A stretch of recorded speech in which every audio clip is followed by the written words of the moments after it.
Parfois, on a affaire avec des équations paramétriques. Ça veut dire que dans l'équation, il n'y a pas seulement l'inconnu x, mais il y a aussi un paramètre, parfois appelé m.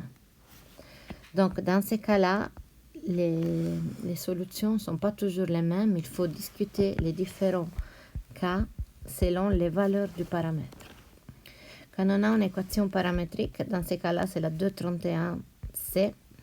Donc, on la regarde. Donc, effectivement, on voit tout de suite que c'est une équation paramétrique parce qu'il y a l'inconnu et le paramètre. La première chose à faire, c'est écrire l'ensemble de définitions pour la variable. Dans ces cas-là, il ne faut pas exclure des valeurs.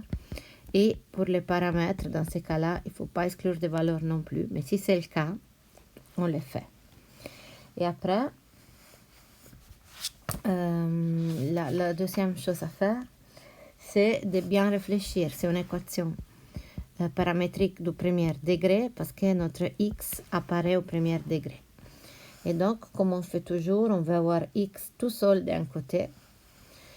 Et donc, pour avoir x tout seul d'un côté, c'est qu'il faudrait faire, c'est diviser par m moins 3. Mais je ne peux pas tout le temps le faire. Je peux le faire seulement si m moins 3 est différent de 0. Ce qui me dit m différent de 3. Donc, je discute d'abord les premiers cas. Quand les paramètres prennent toutes les valeurs sauf la valeur 3. Dans ces cas-là, je peux diviser. Et donc, x égale à 9 moins m au carré sur m moins 3. Vous voyez que dans ces cas-là, on n'a pas de zéro dénominateur. Donc là, c'est la solution. Je donne toujours la solution la plus simplifiée possible. Donc, avant de l'accepter, de la valider, je réfléchis, est-ce que je peux la simplifier? Si je regarde bien au numérateur, il y a une identité remarquable. C'est 3 moins m, 3 plus m. Et en bas, j'ai m moins 3. En fait, oui, vu que m est différent de 3, je peux diviser par m moins 3, ce qui me donne un signe moins entre ces deux-là, moins 3 plus m. Quand j'ai trouvé la solution, je l'écris dans l'ensemble des solutions S.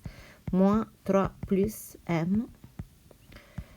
Également, je peux écrire moins 3 moins m. Les deux sont corrects. Donc, on a vu un cas, mais il faut penser aussi à l'autre cas. L'autre cas, c'est si m est égal à 3. Si m est égal à 3, je ne peux pas diviser, je veux remplacer. Et donc, j'ai 3, m égale à 3, donc ça fait 3 moins 3x égale à 9 moins 9. Donc, ça fait 0x égale à 0.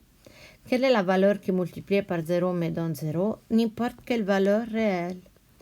Donc, dans ce cas-là, l'ensemble des solutions c'est égal à l'ensemble entier des nombres réels. Là, vous remarquez que j'ai étudié les deux cas. Et donc, c'est pour ça qu'on parle d'étude des cas.